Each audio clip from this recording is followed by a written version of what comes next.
Assalamu alaikum wa rahmatullahi wa barakatuh. Brothers and sisters, thanks for joining in. Bismillah, alhamdulillah, wassalatu wassalamu ala rasulillah.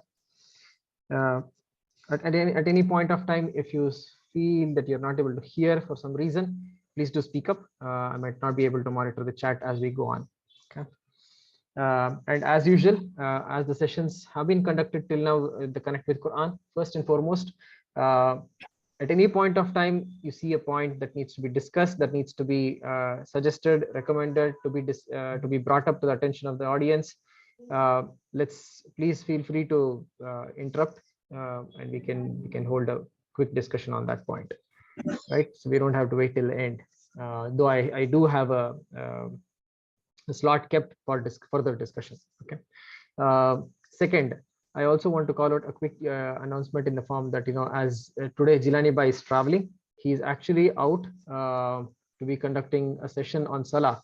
I presume some of you actually, in fact, have attended this Salah session, a hugely beneficial session to talk about what Salah has to be, what Salah is meant to be, not what's from the perspective of the fiqh of Salah, but from a perspective of a spiritual experience that Salah is meant to be, day in, day out, right? So that's what it's meant to be, and the session is being conducted by Jilani Bhai outstation, so he's not able to conduct this session. That's the second thing. Okay, so I'm recording this as of now. Let's get started. First and foremost, you might have actually wondered from the message that was sent in Connect with Quran and with other groups, including the Dawah Connect group. The session seems to be about scoring goals, right? Goals mean different to different people. I wonder, what does it mean to you people? So what came to your mind when you saw the message posted yesterday? All about World Cup, all about goals, all about scoring goals. What came to you? What flashed to your mind? Please speak up. Something to do with the hereafter. Okay. Okay. Anyone else?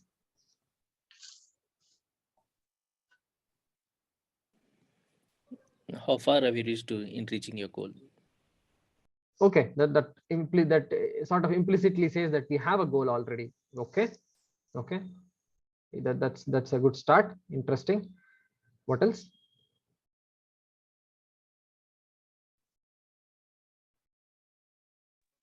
Have you chosen your goal? Very important, right? Yes, very important. Have we actually, do we understand what does a goal actually mean, and have we actually come up with a goal for ourselves, right? Yes. A quick disclaimer then. So I am not going to actually take you through setting up a goal right now. Okay. I want you to actually get this, rather I want to get this soil that we have been plowing for the few weeks now, fertile enough to say that it asks for further nutrients to be given further, so that there are clear goals that can be set up and a crop that can be yielded from it, right?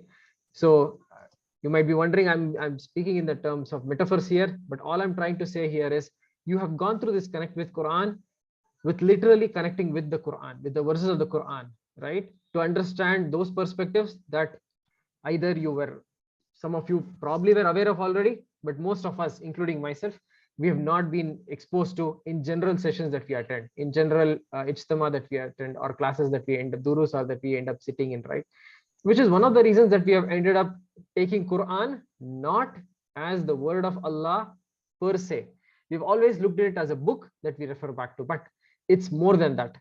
It's actually a personal advice, it's a personal note, it's a personal command that's being given out to me, correct? One of my favorite sayings along these lines is what when my ustad actually taught me about the whole notion of dawa itself, right? Saying, wherever you see ya ayyuhalladhina amanu, remove ya ayyuhalladhina amanu portion and say ya ayyu Abdullah. So put yourself there, make it so personal that you realize that Allah Ta'ala is actually talking to you in person at this point of time.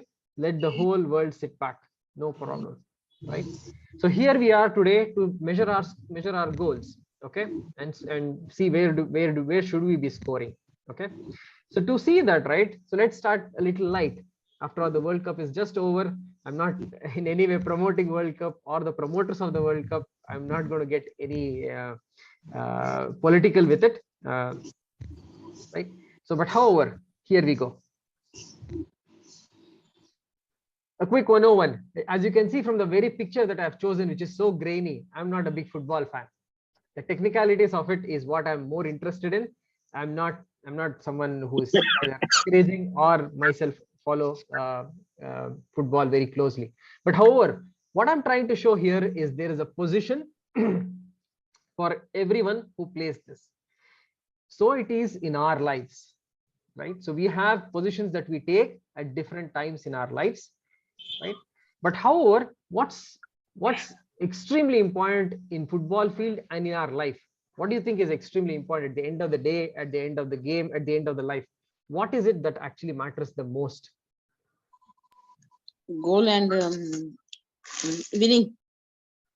Yeah, exactly. What matters the most is the goal, right? The goals is what matters, whether it's life or on the field, off the field, on the field. Goals are what matters. The reason I say that is twofold. On the field, obviously, it's the goal which matters, which can only win you. Without a goal, there's no one who can win a game, right?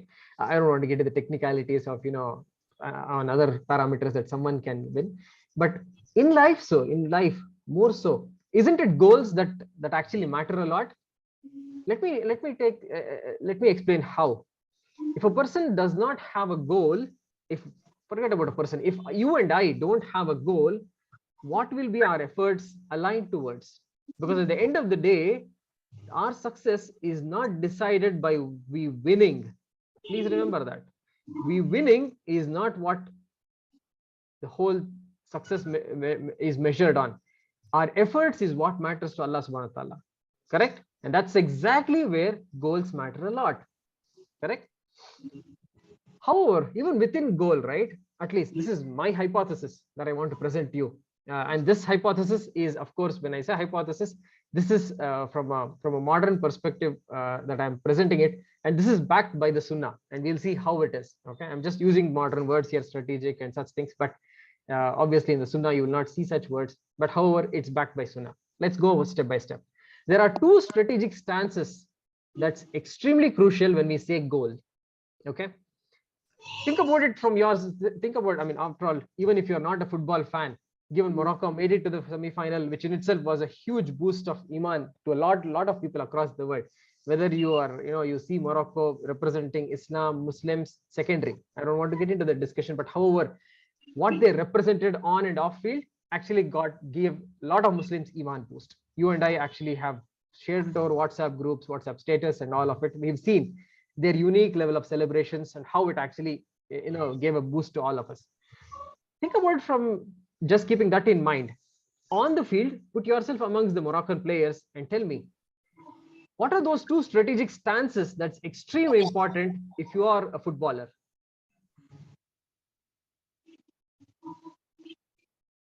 Again, a clue. It's from a perspective of the goal. Obviously, goal is what decides you winning, you succeeding. Correct. So from a goal perspective, now I want to understand, what do you think are the two strategic important stances that need to be taken? And I can draw parallels to this to various ghazwa that Rasulullah Sallallahu Alaihi Wasallam was part of, right? They were all strategically thought through. So I want to make it a little more simpler, just on the field of football. What are those two strategic stances that you would take from a goal perspective to win, to succeed? Focus. Okay, but focus is required. But how does it get measured on a football field? Focus, yes, true. Focus is absolutely required. Passing the goal from one to another. Correct. But what do you, at the end of the day, how does it get shown or measured? Our Not efforts. just by efforts, but to be very honest, there are parameters like ball position and such things. But if you see some of the matches that went through in the round of 16 or quarterfinal, there are teams which had maximum ball position but ended up losing, right? So that's not a fair measure either, right? Okay, so let me actually break that for you people. What does it actually mean? All it boils down to at the end of the day is blocking goals against you and hitting goals for yourself. At the end of the day, Exactly, the defense and the offense. Absolutely. Jazakallah khair. Exactly. So defense is what takes care of the blocking goals against you, which is what, for example, just to draw a parallel, that's like, I mean, the pundits of the game actually say 80% of the reason why Morocco or Croatia actually got to the latter stages of the World Cup was just because of their defenses. They were extremely stingy in the number of goals that was given away, right? And on the other end is what succeeds. The other parameter of success from a strategic perspective is how many goals you are able to score, right? But in both the parameters, what needs to be considered here is who is hitting goals against you and who is hitting goals for you. Extremely important, right? It might be a simple thought in your mind, but I want to plant that thought in your mind, right? This is not a simple, it's very easy to say, yeah, block goals against you. Okay, who is hitting goals against me? It's shaitan. No, it's not as simple as that, to be very honest. It doesn't manifest so easily, right? We will see how from the Sunnah Rasulullah taught us, you need to have your defenses up at all times. You need to be able to make goals, okay? And I'm going to delve into just one perspective of that from the Sunnah today and justify it from the Quran, how he taught us with the help of the Quran to implement it, right? And that's exactly what's the orientation that we are going to go through for the next hour or so, okay, from the Deen. Before I dwell further, right, I want to make certain things extremely clear here.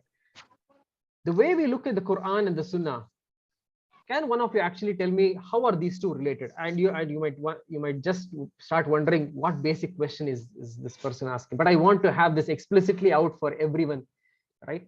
Please help me understand, how do you see the Quran and the Sunnah of Rasulullah sallallahu alaihi wasallam in our lives? What is the link between them?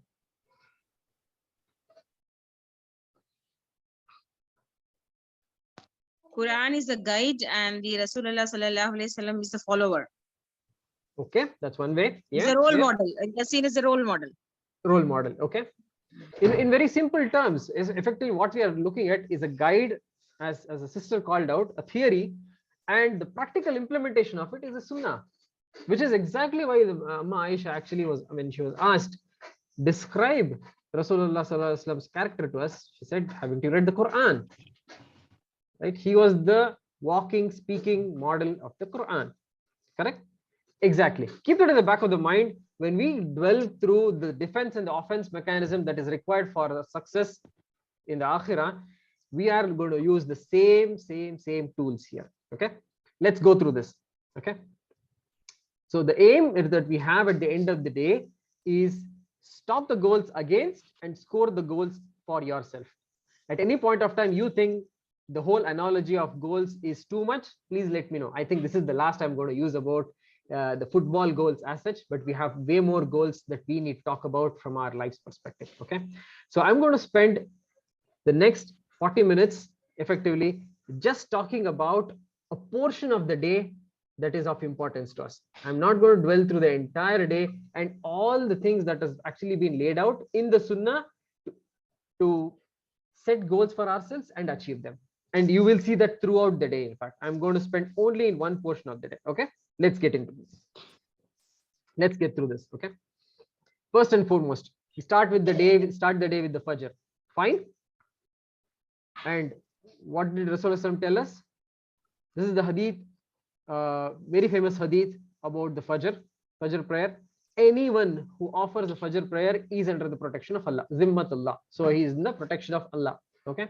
So anyone who harms that person is effectively taking, and he is getting onto the taking up the wrath of Allah. Correct.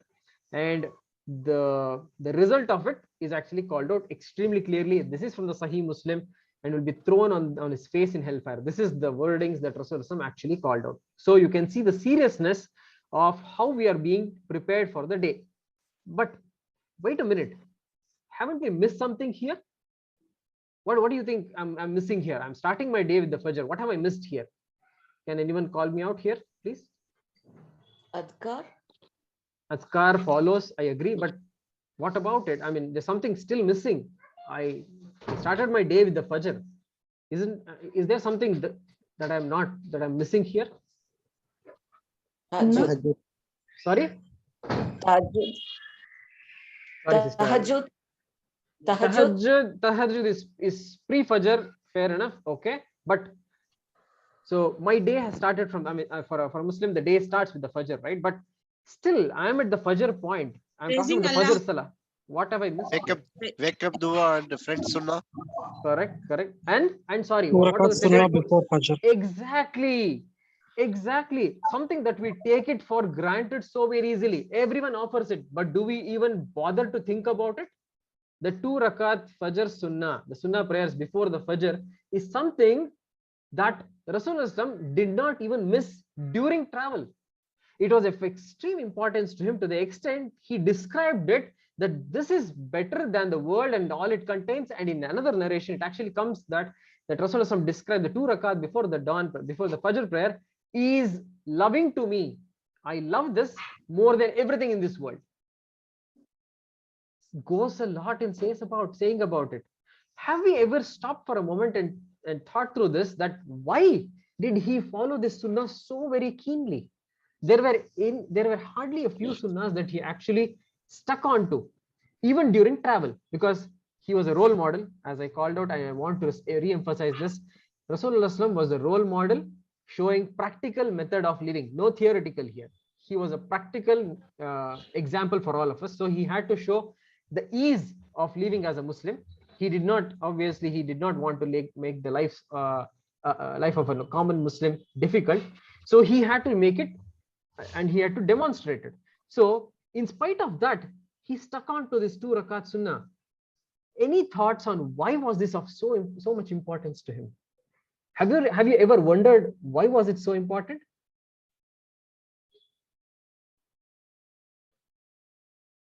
दुनिया की सबसे बड़े सब दौलतों से सबसे ज्यादा बड़ी दौलतमंद वाली है. Correct. आपने जो कहा सही कहा कि I mean that's exactly how he described it. But why was it important? Why? क्यों? Because Allah listens to that person directly, and the entire world is sleeping, but he is waking up for Allah. So it's like direct communication with Allah.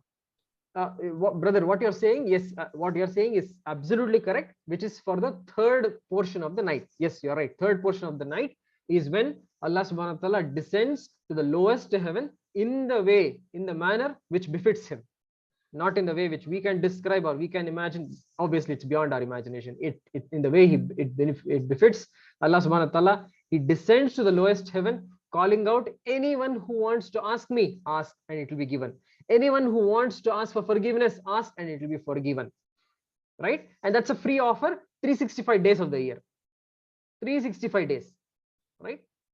Any night, any last third of the night, if you were to divide the night from the Isha, which roughly starts about 7:45, or for the sake of calculation, if we stay 8 o'clock in Bangalore, and it ends roughly about 5 o'clock. It's actually beyond 5 o'clock, but just for the calculation purpose, if you take it that way, it's 4 plus 5, 9 hours, right? Divide into 3, so you will have 3, 3, 3. So the last 3 hours, effectively 2 o'clock to 5 o'clock, right? So roundabouts that portion, the last third of the night is the time when you can actually have this private conversation with Allah. Ask for anything you ask, anything you want, and it will be given.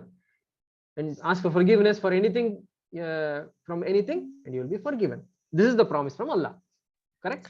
But specifically on the 2 rakat sunnah before the Fajr, why did Rasulullah say it is so important to me?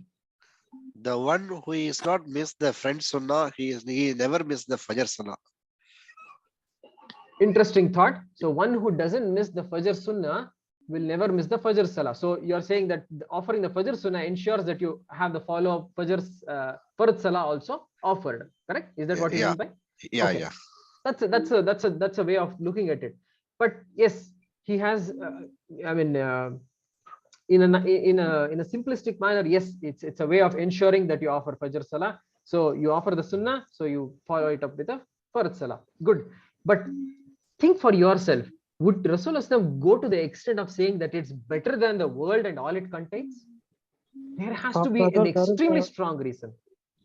There is a hadith that says that Allah smiles at the person who leaves his wife and comfort and goes for the Fajr Salah. And also there is another hadith that says that the person who has performed it is like the one who holds the flag of Islam, and shaitan will not touch him for the entire day. Alhamdulillah. So the first one that the brother is talking about is the descriptive hadith which says a person who leaves the warmth of his bed and goes away to offer the salah. Yes, there are niyama of it.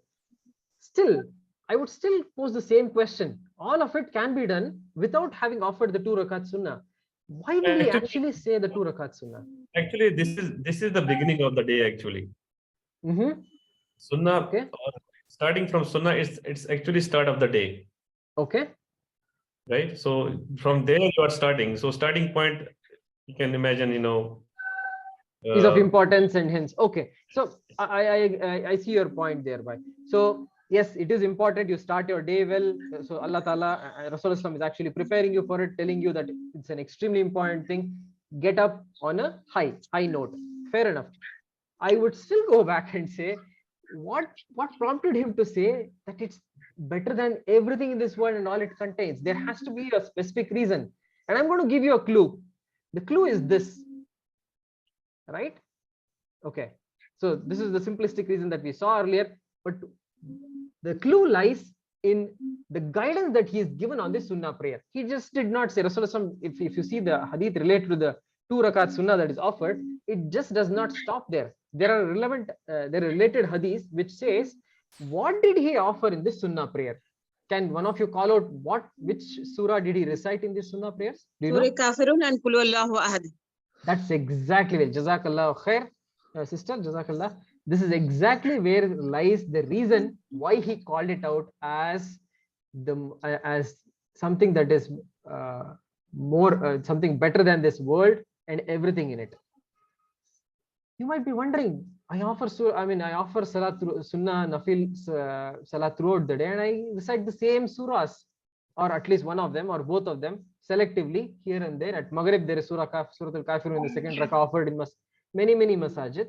It's a common phenomenon. So what is so interesting that Rasulullah specifically chose these 2 surahs to be recited in the sunnah prayer, and how is it related to the larger conversation that we are having in terms of the goals? And none of this is coincidence. I want to keep this in the back of your mind. We started our conversation about goals, right? The orientation that the deen gives related to the goals. In that path, we have taken for the first step, just the first step. As I mentioned, I'm not going to go beyond the first step. Just the first step is what I'm going to discuss throughout today. The first step that is given related to the goals for our lives is in the form of the 2 rakat sunnah prayer. As the brother called out, yes, that's the first step. So you need to be prepared from the first step, not wait till you take the 3rd step and be told, oh, you are supposed to do this too, by the way. No, right? That's not the deen of Allah. So let's look at what is the guidance. The guidance is, as the hadith calls out in the Sahih Muslim, Prophet ﷺ used to recite Surah Al-Kafirun and Surah Al-Ikhlas, as the sister called out, in the Fajr Sunnah prayer. Now there has to be a hikmah behind he specifically reading these 2 surahs, and more so to link it back to the defense and the offense positions that we have to take for our day. That's exactly all this conversation is leading up to. Please understand, I'm not sidetracking the whole conversation that we started off with. Please keep that in the back of your mind. Our days, our life, in fact, has to be on the field of having both the defense and the offense at the same point of time, for which I am going to present to you the first instrument that Rasulullah has given to us in the form of this 2 sunnah prayers. Okay, let's step through this. Is this clear till now? And hold on to it. If there is any specific elements, how is this sunnah related to this? We will go through that portion. But anything else that you want to comment on, any questions at this point of time?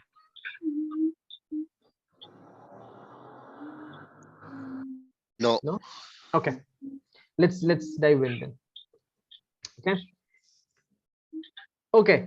So first and foremost, let's take the defenses first. So we need to take our defenses. We need to take our defenses very, very seriously. And I don't even have to make that reason very clear to you, right? The defenses have to be strong, to be stingy, to keep your quarters tight. So now let's look at the Suratul Kafirun. So I'm just putting the English translation of it here. Okay. Now, what? Take a step back and just ask yourself, when was this surah revealed? Anyone who wants to call it out? What is the Shan and Nuzul? What is the background of this surah being revealed? Do any of you recollect? When the polytheists in Makkah were Correct, sister. Please go on. yeah, when the polytheists in Makkah were persecuted, this was revealed. They were persecuting. Yeah, it's correct. That's correct. This is a Makkan surah. Yes. I agree. Correct. But Yes. do you know what is the background to this surah? When the leaders of Quraysh offered Rasul sallallahu alaihi wasallam that, if you want, they said, half of the time we will follow your religion and half of the time you follow our religion. Exactly. Yes. Exactly. Right. So the offer was made to Rasulullah that we will get you the best of the women, the wealth of it on your feet. We'll make you the king. Take it. Right. So that was not being accepted. So they told, okay, fine. Let's come to the agreement between us. Okay. So you don't want to give up what you're teaching. Fine. Let's come to a compromise. So, and here you worship our gods, and here we worship Allah Ta'ala, Our gods. right? So what was the response? Allah Ta'ala revealed this very clearly, ruling that out entirely, right? What I want to focus here more so is, please focus on the last ayah of this. Yeah. If I even keep the last ayah outside, right? Given the circumstance, imagine yourself in the hall where the Quraysh is on one side, Rasulullah is on the other side, and they are talking to each other, and here is the surah being revealed. You keep the last ayah outside right now. Do you still think the response is extremely clear to the Quraysh that there is not going to be any compromise? Is this clear or not?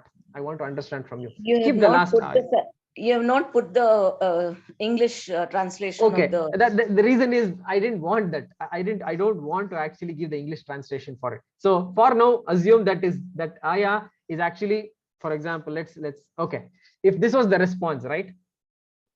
If this is what Allah Ta'ala revealed, do you think the Quraysh it's been clarified to the Quraysh extremely clearly that there is not going to be a compromise? Is this clear? What do you think?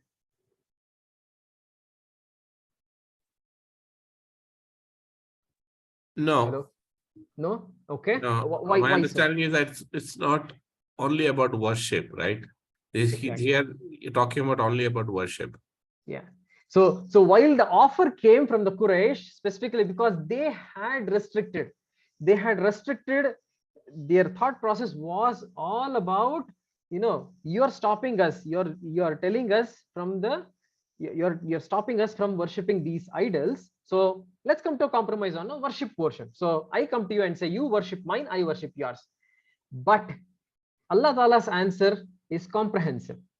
The comprehensiveness comes in the word specifically deen. That's exactly why I've not translated it.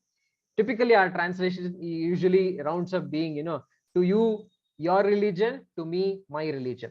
I don't want to use that translation, which is the reason I have not translated this word lakum deenukum waliya deen. I do not want, because it is an extremely diluted translation that can be done.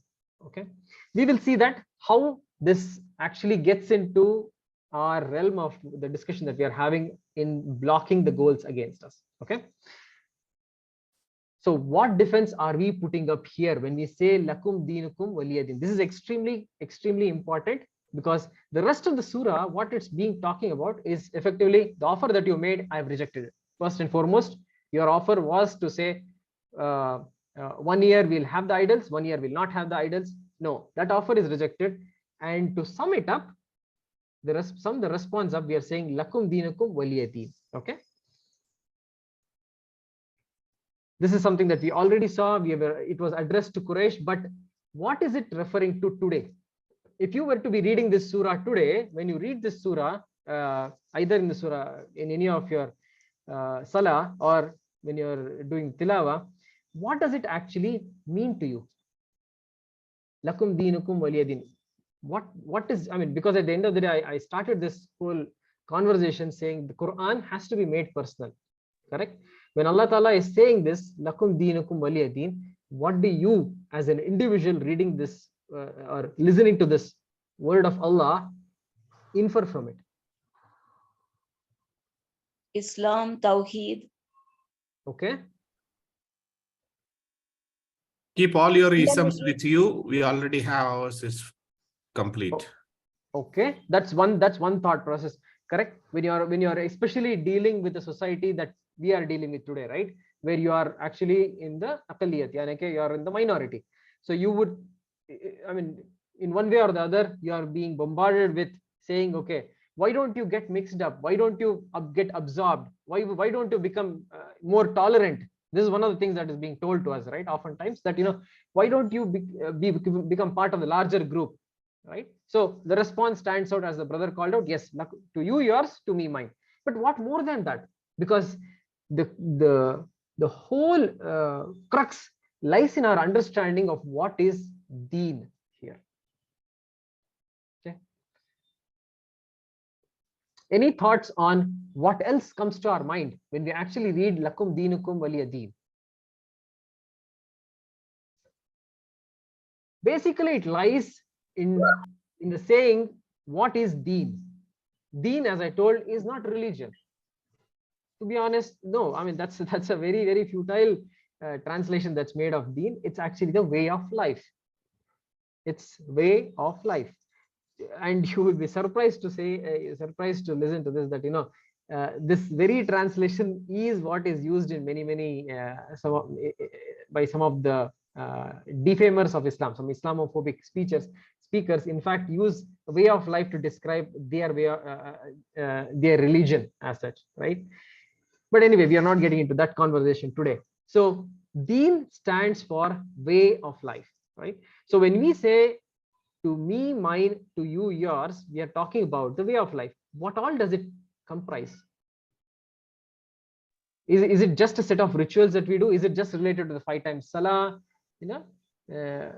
and giving zakah, and the 5 pillars of Islam? Is that all? Or is From more wake to up it? to sleep, 24 hours, way of life. Absolutely. Every aspect of our life is covered in the deen. The very famous hadith that you probably know of already is where a Sahaba was made fun of. When he was made fun of that, I hear your prophet teaches you all simple things, all, including the smallest of things. And the Sahaba did not hesitate to say that, yes, our prophet teaches every little thing, including the way I have to go attend nature call. That is truth. Because everything is part of the deen. It's a way of life, correct? So now, having known this, let's look at this word of deen in our own lives. Again, all of this is to understand what is our orientation in our life. What is the goal orientation that we have in our lives? Okay. So it's a quick muhasabah that I want to do with each one of you. Okay. So this is a live exercise that we want to do with each other. Right. So here are different aspects of our life on the left, and the 2 possible goal orientations that we can actually have. Okay. The muhasabah, from which I mean self-introspection, that I want each of us to go through in the next 15 minutes, is basically to step through and understand which sort of orientation are we really aligned towards. An akhirah orientation or a dunya orientation. And let's be frank for ourselves, and we are not here to wash the dirty linen in the public. We are going to do it for ourselves. Okay, let's step through this one by one. Okay, this is just a snapshot that I have. Let's go through them one by one. First and foremost, life and death. Effectively, the 2 major events in our lives of which we have absolutely no control. Correct? Date of birth not decided by us. Date of death unknown to us. In fact, recorded after our death. So it has, on both the events, we have absolutely no control. Correct? And they are supposed to be the 2 major events in our life. Correct? Now, what should be our goal when we say these two events define our life and everything that we do in between, what should be our goal? Should it be an akhira oriented goal that we need to have, or a dunya related goal? Our orientation is all I want to get clear on. When we lead our lives on a daily basis, are we doing things keeping whether this particular action of mine is helping my akhira or not? Do we have that perspective? That is the perspective that I want to leave you with today. And this is one of the key takeaways that I want to leave from this session, that every step we take going forward, the question to ask is this helping my akhira? Right? Instead, sorry, Sister Aisha, can you please mute yourself? okay. Instead, what's typically our goal? What ends up being our goal is we lean towards making the most of it here, right? So this is the self introspection that we want to take through here, right? What I'm calling out here is something on paper we are reminded of, on sessions we hear about, on videos we listen, we see, that we're being reminded that we as a community, as Muslims, have to be oriented towards akhirah. But the reality, is it far from it or is it aligned with it? That's an individual check that we need to have, right?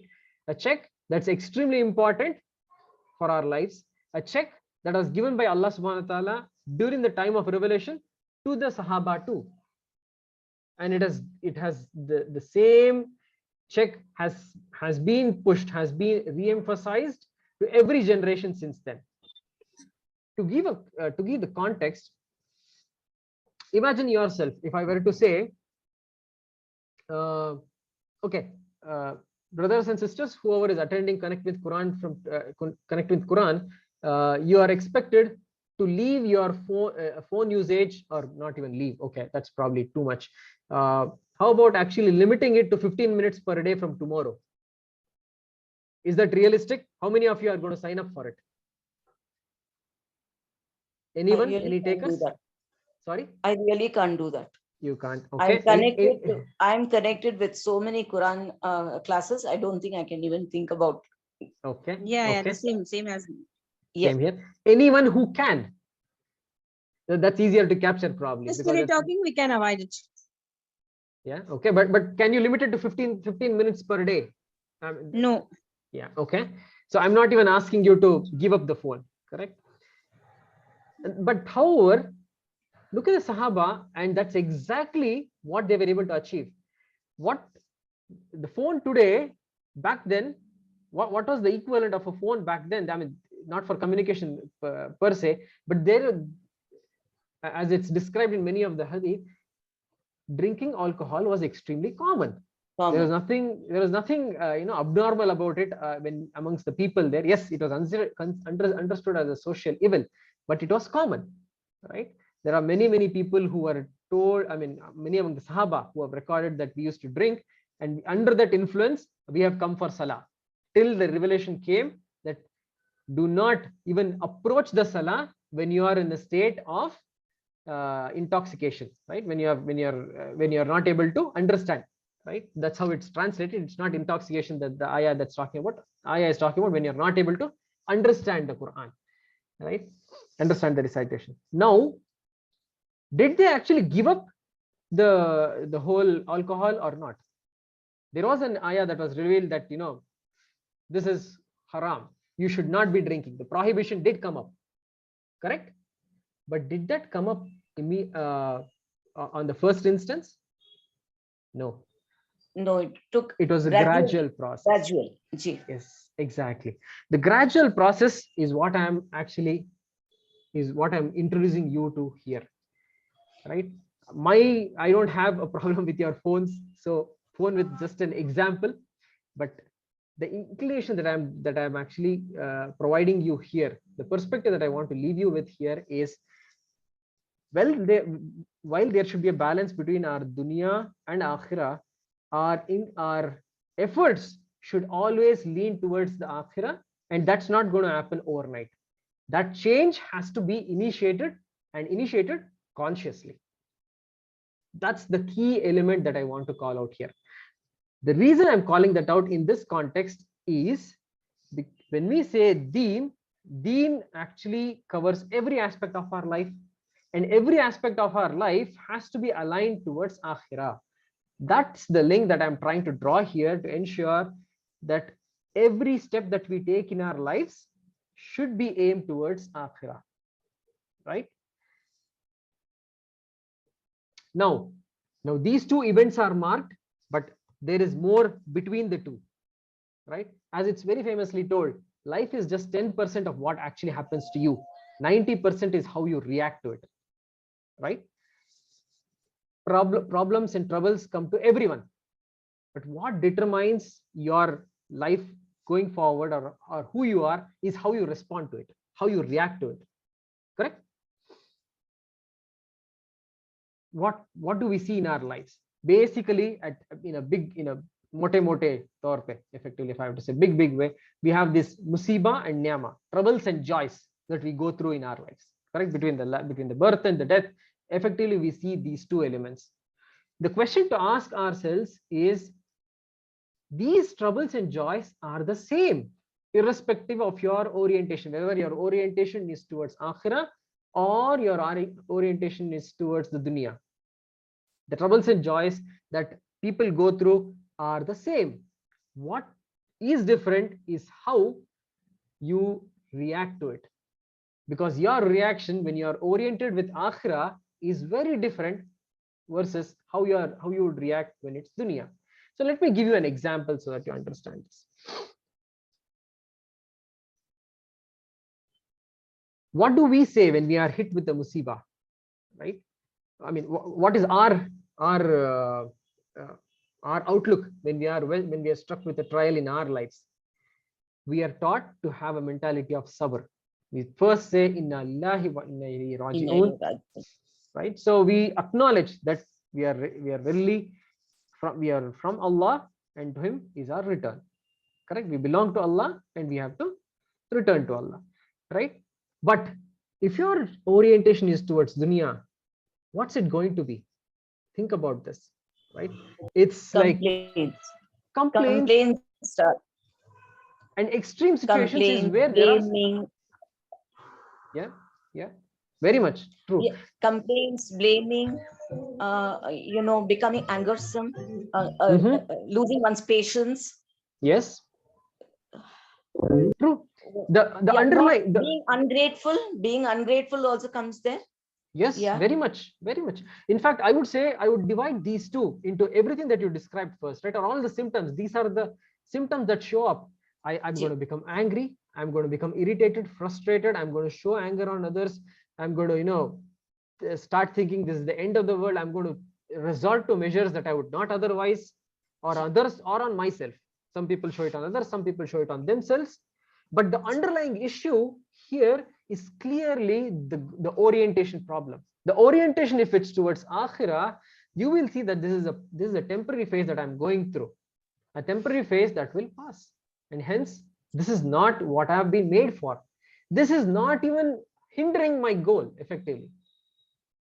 This is not hindering my yes, this does bring in certain grief. For example, a loss, a personal loss. How do we see the personal loss? Yes, we grieve too. When we grieve, it's limited to certain period of time, certain methods of which we grieve, and then we move on. In comparison, a person who is aligned with this world, where their life is just about this world, they have nothing to anticipate. There is no akhirah that they are thinking towards, which is basically, I'm talking about someone who does not have an akhirah concept at all. And there is no dearth of such people. In fact, I was just talking to someone the other day, in fact, Jilani by itself, about this. Something very interesting came up, right? And this is a side note that I want to bring up here with you people. Think about this. How many ayats can you actually count off where Allah subhanahu wa ta'ala explicitly talks to atheists in the Quran? Explicitly addresses atheists in the Quran. How many ayats can you recollect?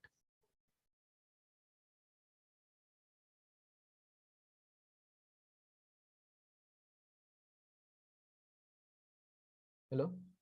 Am I still connected? Are you guys there? Yes, you are. Can you please repeat Okay. the question? Repeat the question.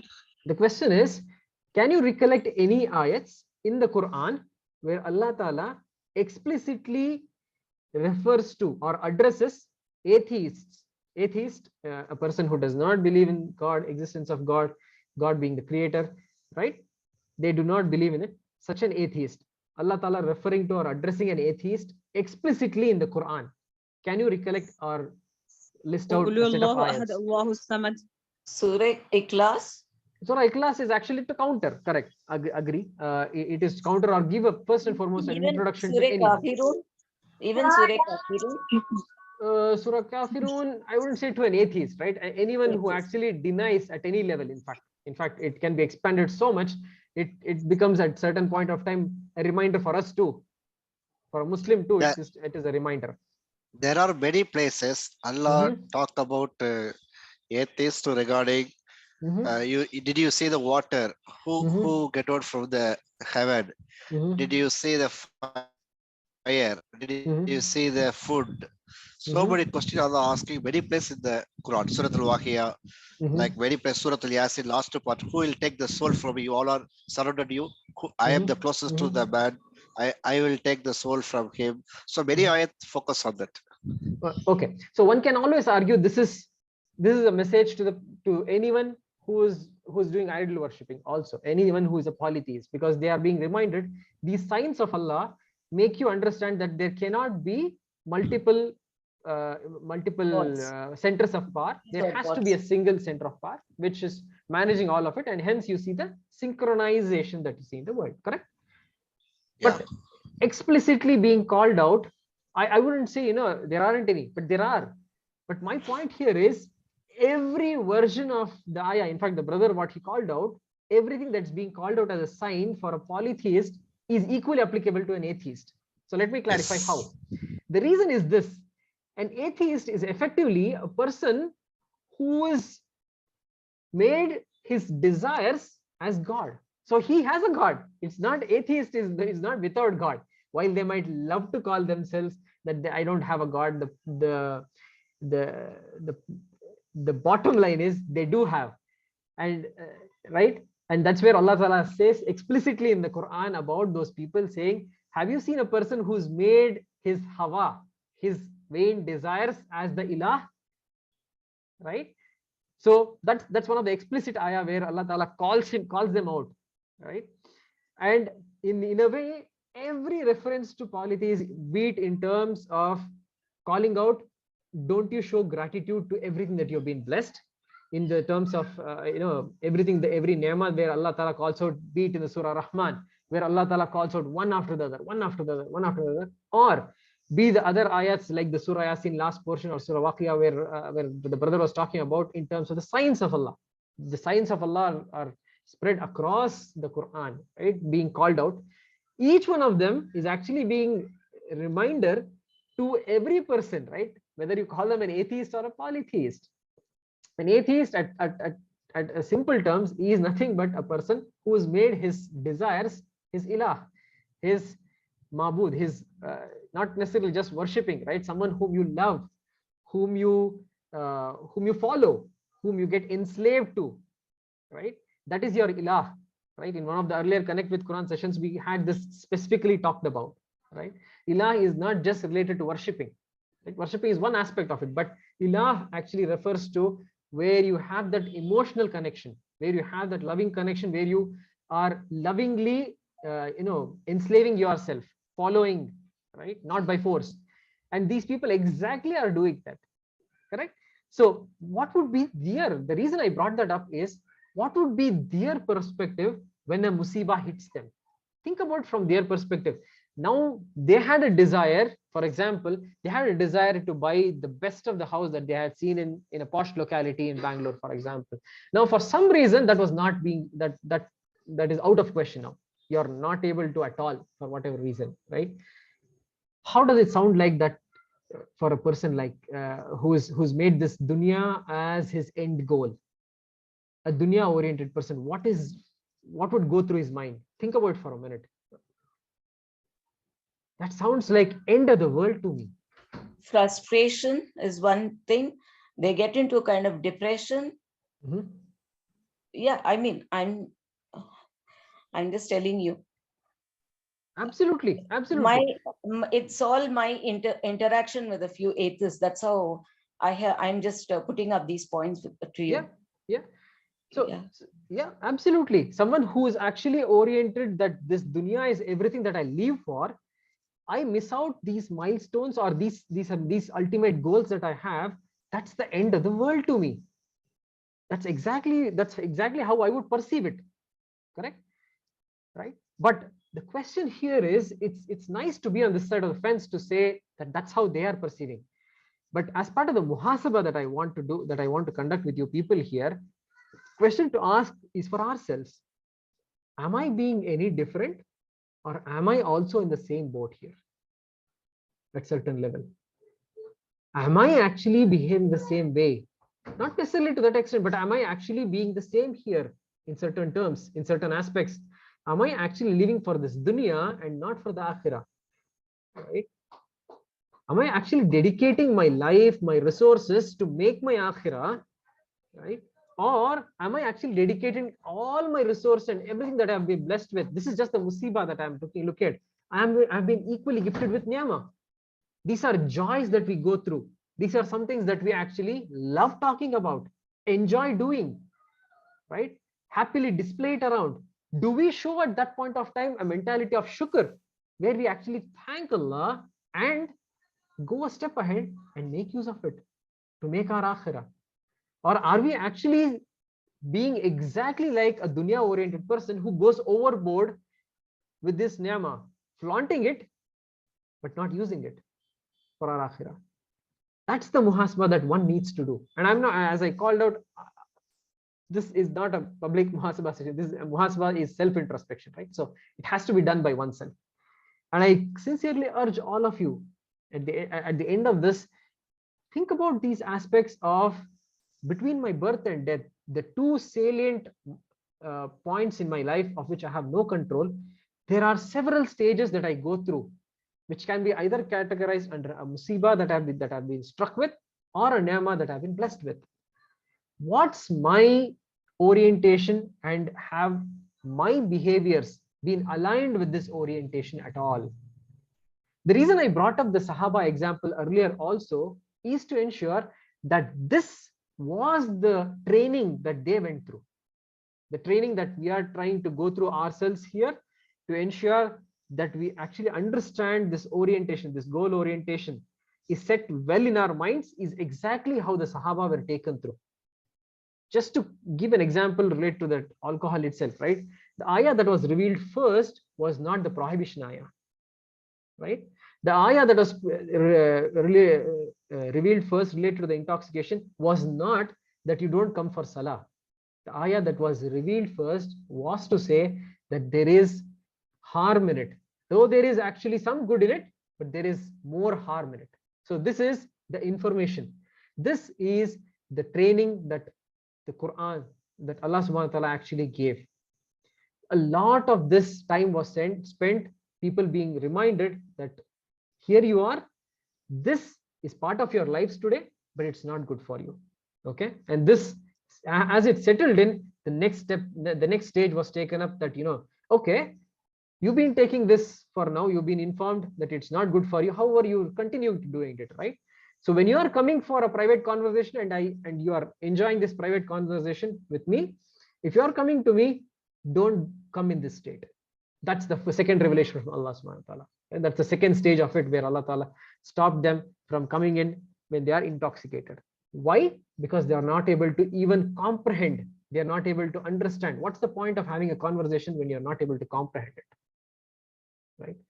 Unfortunately, this is the state of a lot of us, right, in the salah today, unfortunately. Right? So which also reminds me that we should actively take interest in learning the Quranic Arabic, so that we actually make our salah more meaningful. One such effort in this direction is what Bilal Bhai is carrying out. He actively conducts Arabic classes so that people get to understand, get to comprehend, and be able to make their salah more meaningful, right? So we have such things that we have planned out for 2023. We will probably have this, this calendar rolled out soon enough and share it out with you people, so that we will have multiple such engagements that's happening through the year, so that we are better off at the end of this calendar year in comparison to the beginning of this calendar year. Okay, inshallah. So coming back, so that's the goal orientation that I want to leave with you for every aspect of our lives between our birth and death.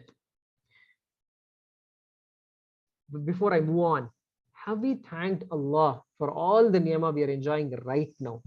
And that's part of the muhasabah. I really want us to take a moment, right? I don't even want you to list it down for me. List it down in your minds. If you want, take a piece of paper and pen, write down the ni'mah that you have been uniquely blessed with. Right? There are many, many more that we are all commonly blessed with, right? But have we taken the time to actually think about it and thank about it? Right. Now that we have actually talked about the defense being that the shukr and sabr being the two shields, or the two, if I were to call it in the football field, they are the defenders. Right, the defenders being the shukr and the sabr. Now I want to go to our center forwards or the strikers, right? To score some goals. Let's switch over gears and try to score some goals now. Okay. Please remember, there is absolutely no extra time in this life. Unlike all the matches that we have seen where there is a tie-up and there is an extra time given, we don't have extra time in life, right? So let's not fool ourselves. And that's exactly where the reminder where we started off. Now rewind back to where we started, the importance of the 2 rakat before Fajr Sunnah prayer comes in. So now we looked at Lakum Deenukum Waliya Deen, giving guidance on what should be our understanding of Deen. Deen being the way of life, which provides the 2 shields in the form of sabr and shukr. So now we are actually blocked the goals that can be scored against us, right? So we have done our defenses. So imagine, and this is all in modern terms that I'm putting it across to you. None of this is made up.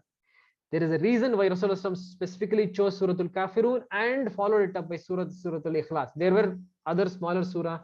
There are n number of ayahs that he could have recited, but he specifically chose this. And all I'm trying to do here is do justice to clarify in the modern terms how strategic this choice was and how it can be incorporated by us. That's my effort here. Okay, so now we have looked at the blocking portion of it. Now we have blocked the goals, so our defenses are up. Now we want to take care of, if we want to succeed, let's hit some goals. How do we do that? That's where Surah Ikhlas comes into picture, right? This is a quick snapshot of Surah Ikhlas, the surah that we recite the most probably, in fact, next only to Surah Fatiha, 1. Second, the surah that Rasulullah described as 1/3 of the Quran in terms of the reward that you would receive on reciting it, right? It was our reward, and the message that it conveys, it effectively conveys 1/3 of the gist of the Quran in such a small surah in itself, right? What I want to call out here is specifically one word, which actually holds the clue for your center forwards, for you to get your goals in place. Okay, and that word is As-Samad. Can one of you please share your understanding or translation or description of As-Samad?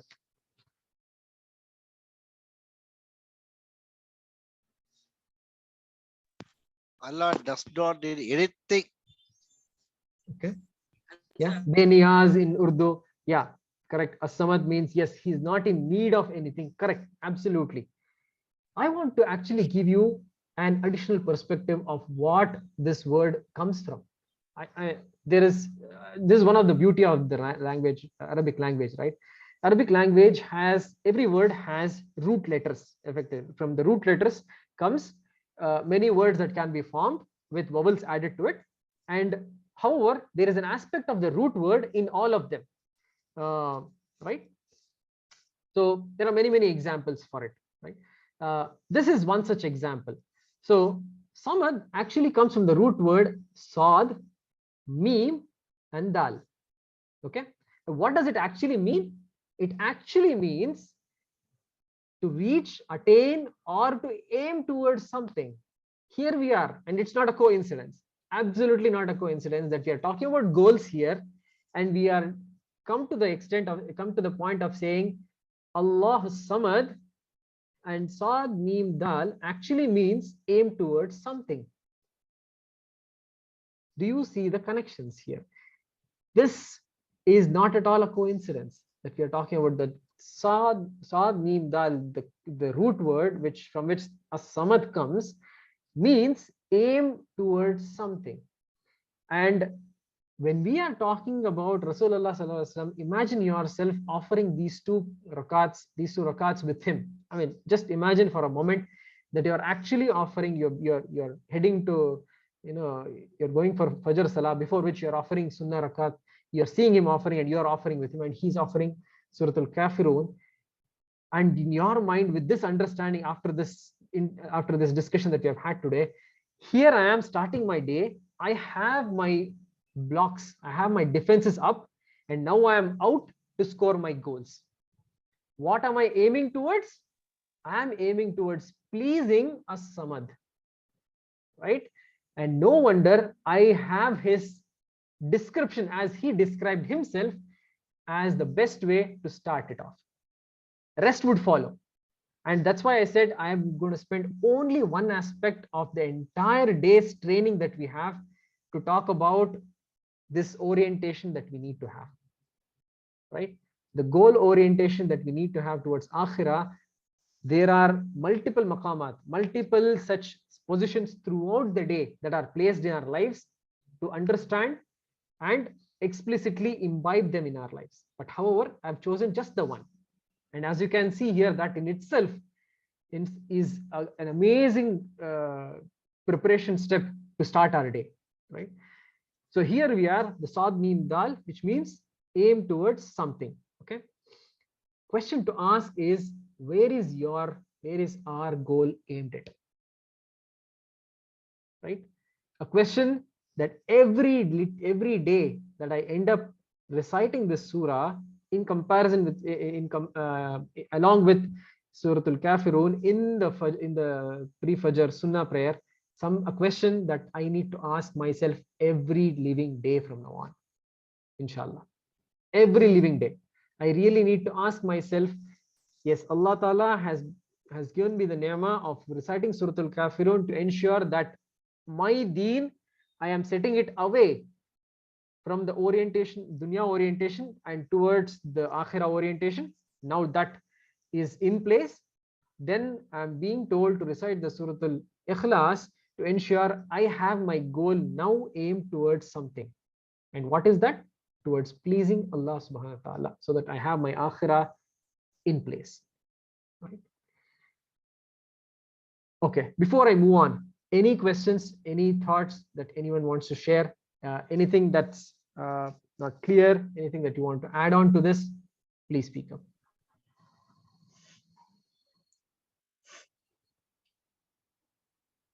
Maybe Surah Kafirun basically was to distinguish between the believers and disbelievers. The monotheism of Islam is something what Surah Ikhlas was produced. It is at one level, as in fact, as you would have seen being described in the various Connect with Quran sessions till now, right? First and foremost, Quran, understanding the Quran is like peeling an onion. It has multiple layers of it. Yes, from the topmost layer, you would say that, the combination of Surah Al-Kafirun and Surah Ikhlas is to deny and affirm. Negate and affirm. Negate Exactly. and affirm. Exactly. So it's just along the lines of La ilaha illallah, right? Exactly. The second level of understanding is now, yes, now that the Islam level is done, which is by the actions and the words. Now it's the action. Now it's the work of the qalb or the heart, right? The iman portion. At the iman portion, I need to be aligned to ensure that my limbs, my actions, my words for the rest of the day are also aligned well enough. For which I need to look at the same surah, same recitation that I've done, and see what does it, what is the second level of value addition that it's doing to me. Second level of value addition is to make me understand that Surah Al-Kafirun defines what should not be my deen or my way of life, and what should it be. It should not be dunya oriented life and an akhirah oriented goal. At the same time, what should the Surah Ikhlas does, when I have an akhirah oriented goal, it's aimed towards what? Aimed towards pleasing Allah subhanahu wa ta'ala, which is what ensures my akhirah is made. Right? So that's the second level of it. And I'm very, very sure that, you know, our Mufassirin, or the scholars of the past have dwelt even further to understand what does it, why specifically these two surah was taken, and Rasulullah, why did he call it out as something that is better than the whole world, better than everything in the world, better than the world and everything in it. Right? Okay. Before I move forward, right? So now that we've got the day started, the question to ask is, the day is in front of me. I have a rich day to look forward to, and I've been blessed with resources, right? Resources at my disposal. As the niyama comes in, so does the responsibility of using it in the proper manner, right? So the question in front of me, having finished this, is I start my day as looking towards the day as a contributor or a consumer. It goes back to the very first session of the Connect with Quran that we've had, that, you know, the mindset has to be aligned towards contributor versus consumer. The resources at our disposal are there. The same resources are at the disposal of all, right? Whether you have your orientation towards akhirah or dunya, the resources do not change. It's pretty much the same, at least, correct? But however, what is it that we do with these resources at our disposal, right? What are the resources that we can think of in our lives? Because typically when we say resource, right, at least in the circles that I go around, a lot of people just talk about funding portion, right? But however, there are way many resources, right? I mean, can you think of any resources that are unique, that are uniquely blessed, you are blessed with? Can you call out some resources that you are uniquely blessed with?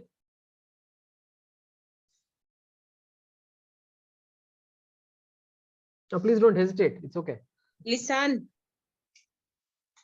Sorry? Lisan. to speak. Lisan. Okay. Yes. Speak. Okay. Good. Alhamdulillah.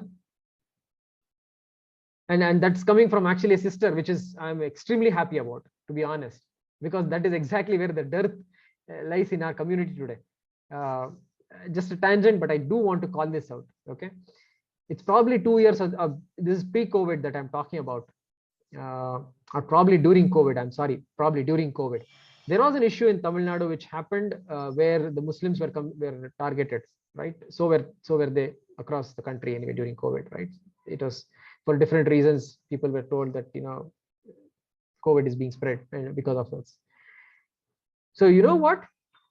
Who stood up and actually spoke up in the state of Tamil Nadu? I believe it. I'm referring to the right incident. It is the women actually who actually conducted the press statement and came out and clarified that clarified the entire affairs to the whole press which assembled. How many such do we have today in this very state of ours in Karnataka? Being a person from Karnataka, I really cannot think of many people who can stand up and say, yes, I can defend, I can talk I can present our position amongst the women, especially.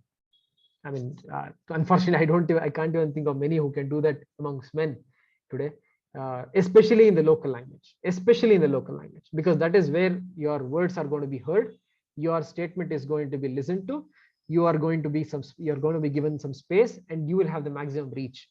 not in English media. How many actually can do that today? Extremely limited. We are tongue tied in this state of ours, right? Okay. What else? What else? What else are resources that we are uniquely blessed with? And I know of people on this call, effectively, I can call them out and say, you are blessed with something like this. But I want to hear from you people. Please do call out. Money.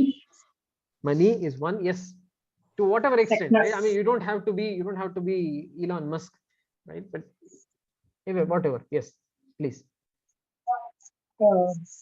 Technology, like knowledge of Technology. computer. Absolutely. Technology is like a leveler of the field, isn't it? I mean, effectively, the access to technology, we are having the best of the times effectively on those. Correct. The reach Exactly.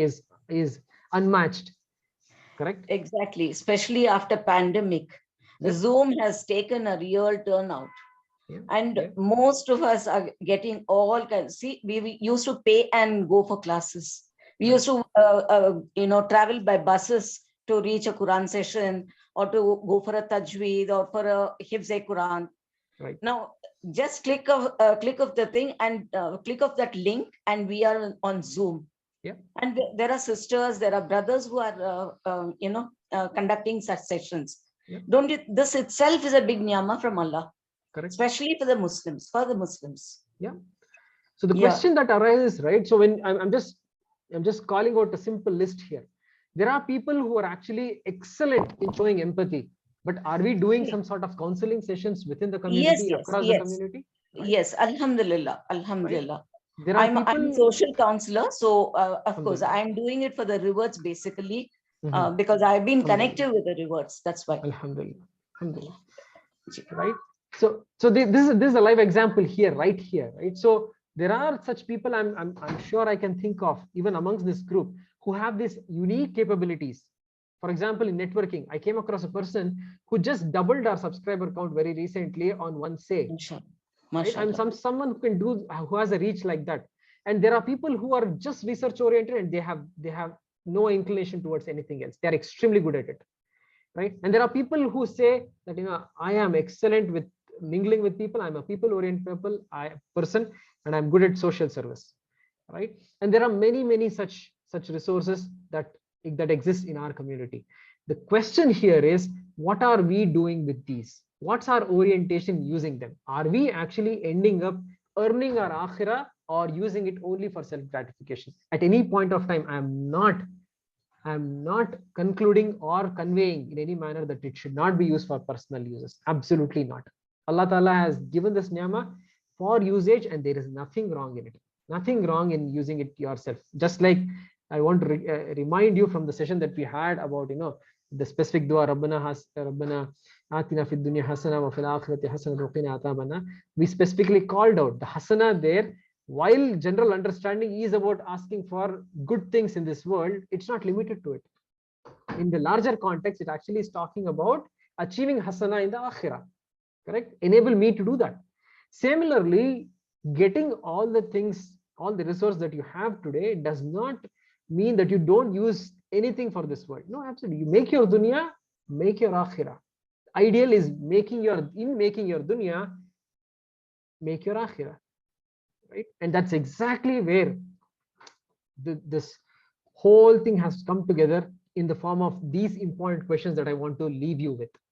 Okay, the important questions that I really want each one of us to do at the end of this muhasabah session effectively is, have I identified my resources and skills that I'm uniquely blessed with? I really want each one of you to think through this and keep it handy for the next session when we actually meet up. In fact, I will pass this on to Jilani Bhai so that we can have a quick round of discussion around this itself. This is essential for us to understand and identify for ourselves, what am I uniquely blessed with? Something that I can't, for the limitation that I have, I might not even be able to put it on paper here. That's something that you are uniquely blessed with, right? What's my plan to create my vehicle to Jannah? That's my parting note for today. Before I open it for further discussion and suggestions, I want to leave these two questions with you. identify resource and skills that I am uniquely blessed with. Okay. Second, I want to understand how do I use this? How do I put it to use to the maximum so that I create my vehicle to Jannah? And when I say my vehicle to Jannah, it's not just an entry pass where I just sneak in. No. Our aim is towards Jannatul Firdaus, right? So I need to create my vehicle to Jannah, for which I need to plan. It's not going to be coincidental. Absolutely not. It's going to be by plan. I need to put a plan together so that I work towards it. My goal orientation will help me put together my plan and pull resources, marshal resources to work towards it. When I say all of this, the tawfiq is coming from Allah. Please understand. But the effort has to be put in by us, right? Effort has to be put in. Okay. So, in summary, we spent the last more than an hour specifically dwelling on one aspect in a Muslim's life that Rasulullah called as something that is better than the whole world, better than the world and everything in it, and something that he loves more than anything in this world, to see how it actually guards us, provides us defense, and helps us attain goals, right, in our lives. Okay. Given this understanding, the next step that I want to see amongst all of us is basically to ponder about these two questions about identifying resources and skills that we are uniquely blessed with individually or in groups that we have been involved in, right? And create at an individual level the vehicle to Jannah that I think that I can work towards, right? This is the goal orientation that the brother talked about right at the beginning, right? And in a goal orientation, we have sessions lined up through the year to help you come up with this goal for your life, right? And you build on that goal, you create milestones and you track them through, right? And when I say all of this that we are doing, we will help you. What I'm trying to convey here is basically we are putting together a set of people here who can actually carry this out, who can do this on a regular basis with the community whom we are linked with, right? All we are expecting from you is to stay connected with us and make the most of it, inshallah, right? Anything, any questions, any suggestions? We are open for it now, inshallah. There is a message from Asif Surti, I think so, on the chat, in the chat box. Okay. Okay. Yes, Yeah. sir. If someone, Then- sometimes someone gets diagnosed with cancer, what should he or her do? The reason why he's given that question is we were talking about Surah Kafirun, Yes. and how one reacts when you are going through trials, how you react. So based on Okay. that, I think that question was posed. Okay. Asif Okay. Surti has posed. Yes. Yeah. Okay. Yeah, So right. Jazakallah Okay. khair, sister. Yes, brother. I also wanted to ask, like, see, we were discussing, right? We should have sabr and correct. we should have our goal oriented to akhirah. But recently, one of my close relatives, very young age, got diagnosed with cancer. Actually, Inna lillahi wa inna ilaihi so any kind of help or advice, Yeah. in So- this kind of situation. Alhamdulillah.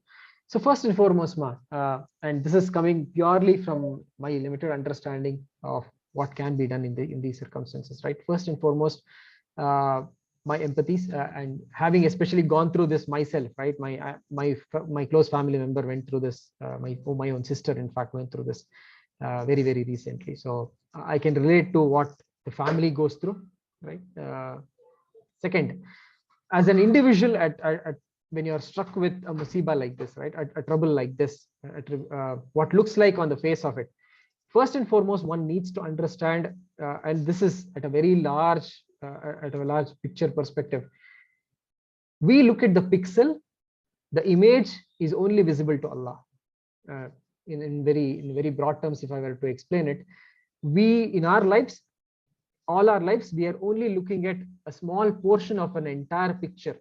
A small pixel is all we end up looking at, not beyond it, right? Because our limited experience, our limited exposure actually gives us the outlook only to a pixel within which we are aiming to make our akhirah, work towards our akhirah. But the larger picture, larger scheme of things in which this has actually transpired, is visible only to Allah, is known only to Allah, and divine wisdom calls for it. The divine wisdom ensures that this is happening, but we do not know what are all the reasons behind all of it, right? First and foremost, as a person who understands this, that everything happens for a reason and within the divine wisdom, first and foremost, the call for sabr does not mean in any manner that, it's come on to us, so we don't do anything, we sit upon it. No, sabr does not mean that, right? Sabr does mean two main aspects to it. One is not complaining about it, right? Not going to the extent of saying that, why me alone, right? Or second is to be actually, still continue to look for or perseverance in looking for treatment or in looking for options out of it. Because as Rasulullah told, every marad or every disease that has descended, Allah Ta'ala has sent shifa for it, right? Except for aging or death, right? Except for that, everything else has a cure for it. All I want to call out here is for a person who's been diagnosed with cancer or any such life-threatening disease, right? What he should do, what should he or her or she do, is basically first and foremost use that as a reminder for themselves of nearness, of going or catering to or aiming for nearest to Allah. This is exactly the time when they actually should look for nearness to Allah, right? Because they've been put through a tribulation and effectively they are going through a test of sabr, right? So they need to go through that to ensure that they show that, and that's exactly what they are expected to display. But at the same time, take all the mechanisms of attending to it. Those are that in no way Islam is nullifying or negating that, right? All of those need to be taken up. Yes. And ingrateful is not about not being able to see the reasoning behind it. Please understand, there's a misunderstanding among people. When you're struck with a musibah, we suddenly think, we feel bad about it. Why suddenly it has happened, right? Out of the blue it happens. We start thinking about it. That's not the ingratitude that we are talking about. Ingratitude is actually to go beyond that, to say that, why me? I mean, it's effectively showing that, I have been struck with a musibah now, but before that I was fine, right? How did I forget all of that? It's only at this moment I have been struck with a musibah, right? Before that, prior to it, I was not, right? So when forgetting all of that and questioning Allah's decision to have put me through that musibah is the ingratitude that I'm talking about. And that ingratitude is not what we should be having, right? Okay. And hope that sort of answers that question. I would like to add to Asif Bhai, if I know, Alhamdulillah, Abdullah Bhai elaborated answer for this. I just want to add one more point. So, do the lot of du'as. After all, Allah subhanahu wa ta'ala is the Shafi. Correct. Yes. So I'll narrate you a little bit on one small story. One of my close relative was suffering cancer. So when he went initially to the hospital, so people told him, doctors that told him that, to his family, that within 15 days he will be no more. Wallahi, he's surviving from last 6 years, alhamdulillah, and living good life. MashaAllah. I know how much dua his wife used to do. I can't express it here. Alhamdulillah. I can say it was a miracle, and it happened because of dua.